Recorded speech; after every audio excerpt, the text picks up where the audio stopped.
Mga kababayan! Ay, na-carry away lang po. Ganda kasi ng introduction sa akin ni Professor Pangalangan. Judge Pangalangan, maraming salamat po. Thank you for your very generous introduction.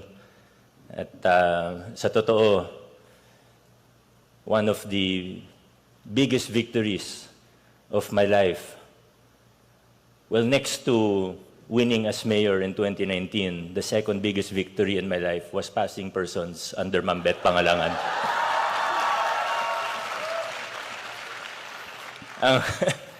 Ang pagkakamali ko lang, nag-enroll pa ako ng second year. Binaksak patuloy ako ni Professor Cassis.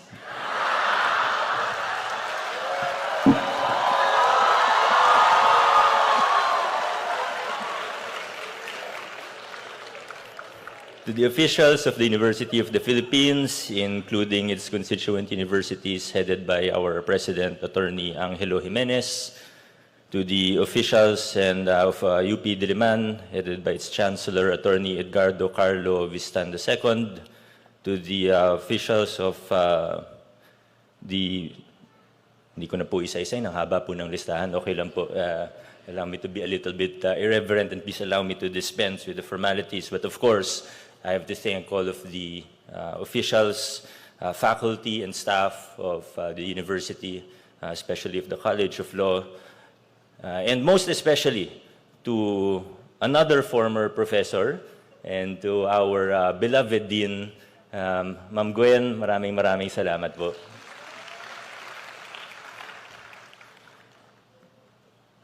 Hindi lang po talaga ako makatanggi kay Ma'am Gwen, kaya po ako nandito sa harapan ninyo ngayon. Pero sa totoo lang po, para akong nagkaka-PTSD ngayon na mga profesor ko ay nasa likuran ko. Pero kunyari na lang, hindi ko sila nakikita at sa inyo na lang po ako titingin. To the class of 2026, the UP College of Law, congratulations po sa inyong lahat. At hindi lang po ang mga graduates ay i-congratulate ko. Alam kong masaya ang mga graduates natin, pero siguro halos kasing saya ng mga graduates natin ang mga family members na nandirito, lalo na po ang mga magulang. Congratulations po to the family, especially to the parents. To our graduates, I'm sure you don't need any more personal inspiration if you're not already extremely inspired in this day of your graduation. Di ko po alam kung paano pa ako makatulong sa inyo. I'm sure your inspiration levels are already at the highest. As UP Law graduates, you know what it takes. I'm sure each and every one of you will succeed in your future careers. So let's zoom out a little bit. Maiksi lang po yung mensahe ko. Sa totoo, 4 pages lang po ito. Kung mabitin po kayo at gusto niyo po ng mga personal advice, ng payo mula sa akin, may mga video naman po ako sa YouTube. Like and subscribe. You know, many times as a government official who has been trying his best to fight against the old norms, mga lumang kalakaran, as someone who has been trying to fight for positive reforms and changes in our government, I have to admit to you that many times, I feel frustrated almost every day. At a certain point each day, I feel a certain level of frustration. And if I were to be completely honest with you, sometimes I do feel a lack of hope. Parang ang bigat naman sabihin na hopeless. But the truth is, sometimes I do feel hopeless. But standing here on this stage in front of you right now, looking at your glowing faces, looking at the class of 2026, I feel hopeful again. I feel a resurgence of hope in my heart looking at all of you. Tingnan niyo po yung katabi ninyo. Tingnan po yung nasa kaliwat kanan ninyo.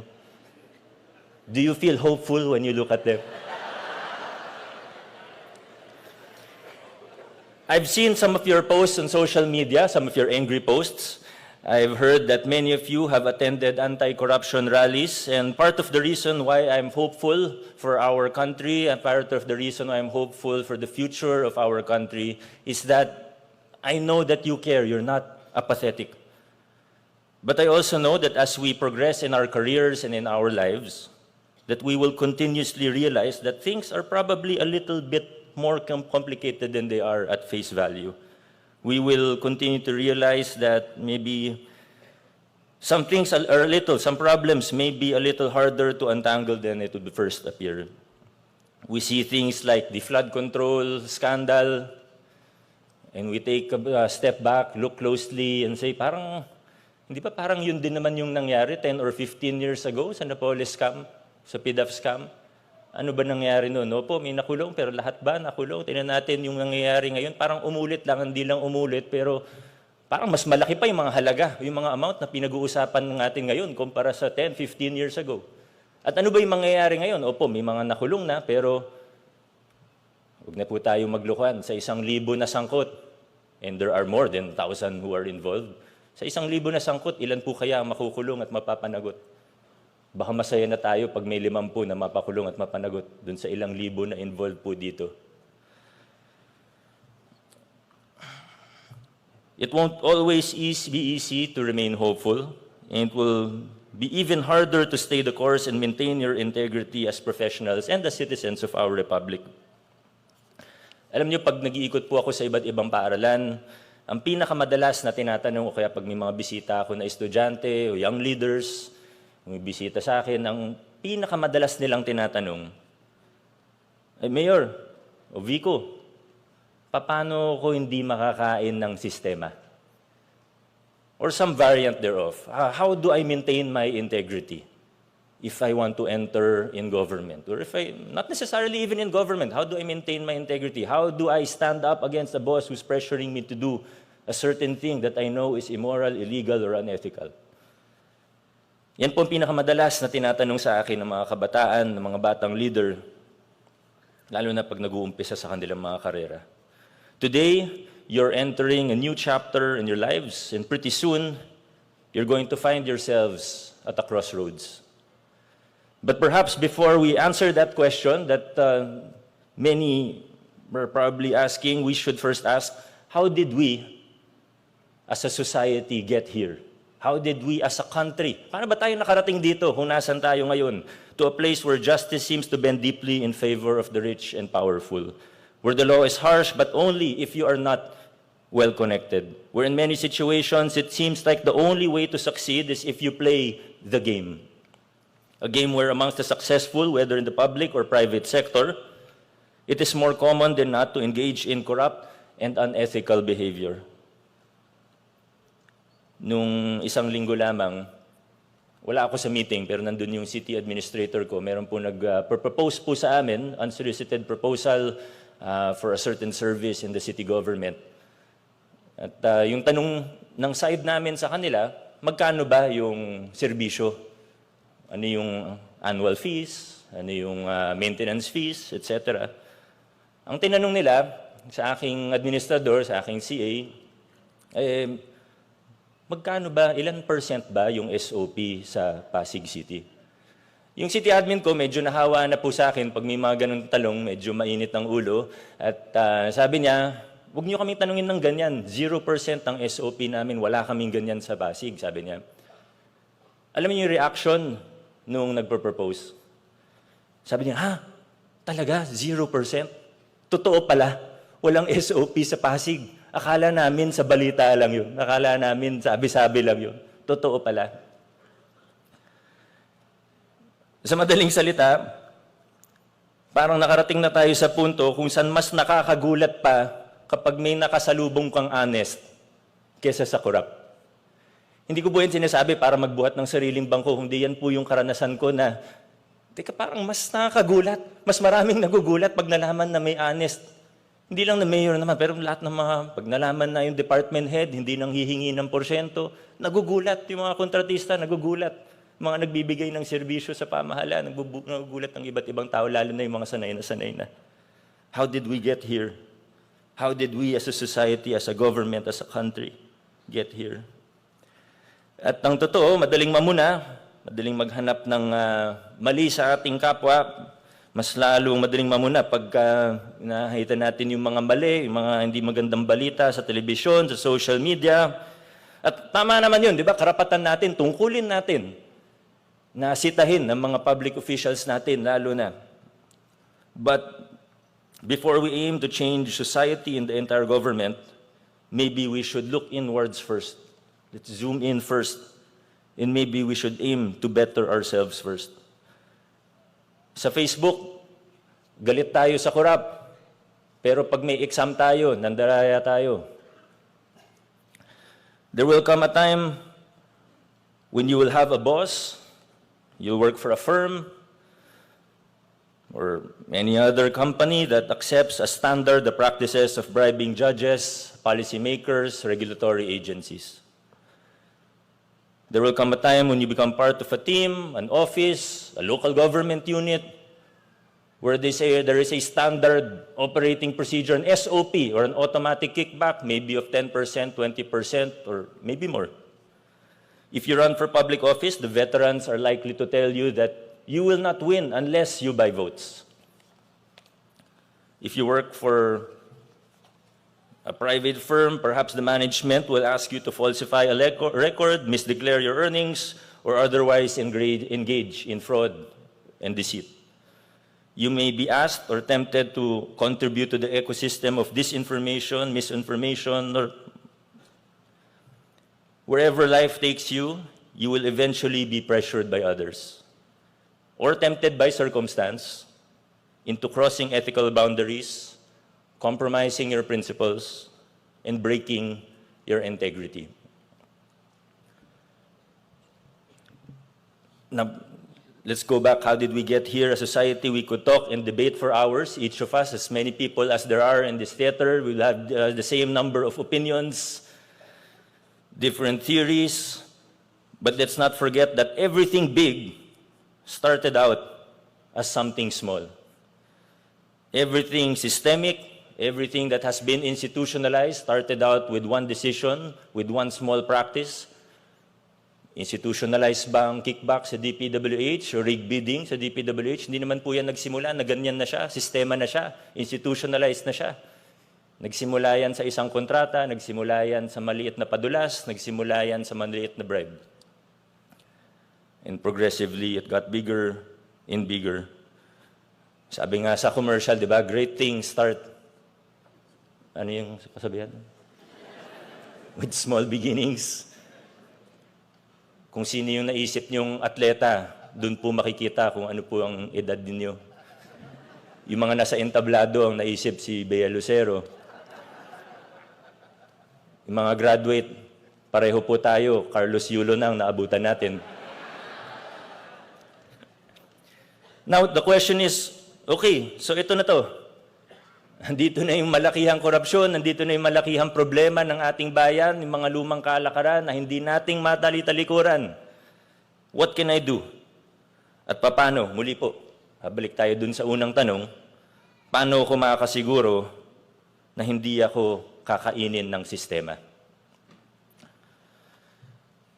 Marami akong pwedeng sabihin, pero habang naghahanda po ako para sa mensahe na ito, sabi ko kanina maiksi, pero hawak ko na po yung mic, siguro mga 2 oras po tayo dito. Habang naghahanda po ako, meron akong nahanap na listahan na ginawa ko several years ago. I think I was already a mayor. I don't even remember what year I wrote this. But it's actually a list of things that serve as a reminder to myself.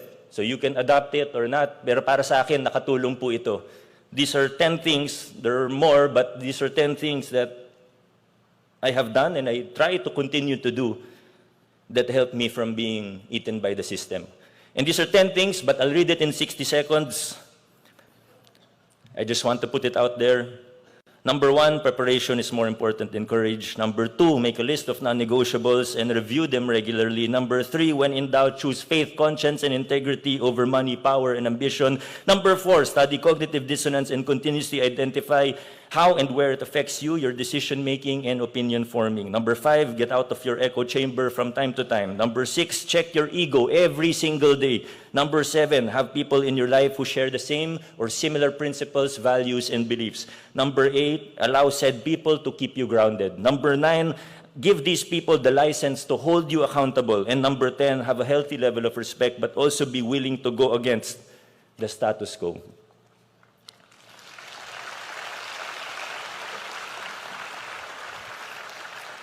Alam niyo, yung ginawa po namin sa Pasig o yung sinusubukan namin gawin sa Pasig, hindi siya perpektong modelo. Malayo siya sa perpekto. Marami rin kaming pagkakamali, marami akong pagkukulang, kapalpakan pa nga.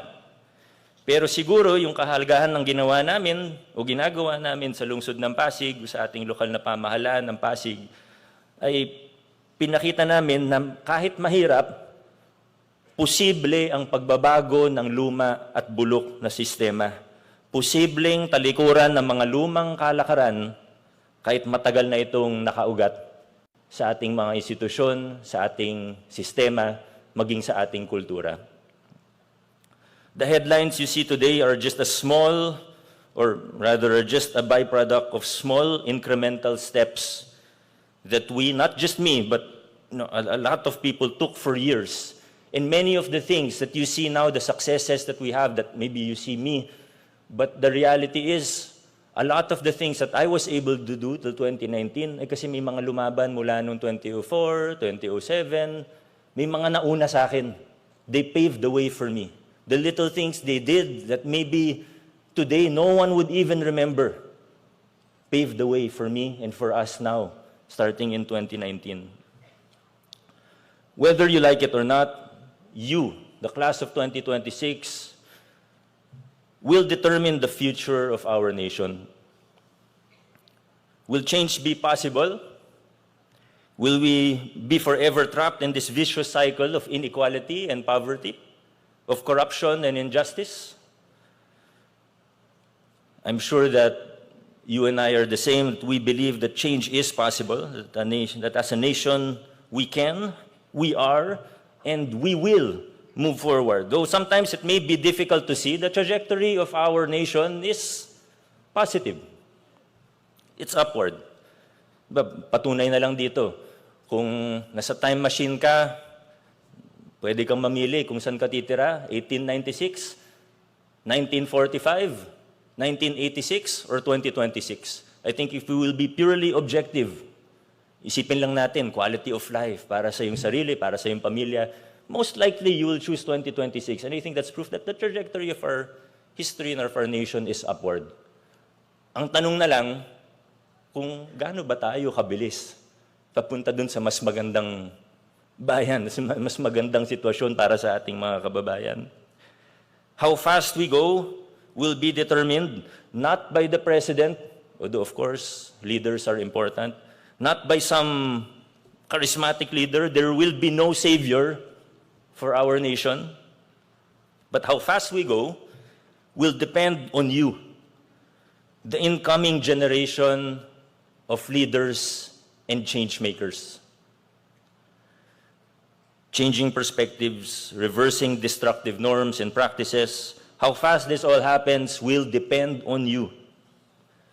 When you find yourself at the crossroads, will you choose the easier, more convenient path to success? Or will you stand with integrity? Will you stand for truth and justice? Towards a better nation, there will be no shortcuts. But if this next generation of leaders, including the class of 2026, if your generation will rise up, as we have seen you already beginning to do, perhaps our nation will be in for a pleasant surprise. To the class of 2026, may you become great lawyers who will live not only with excellence, but more importantly, with integrity.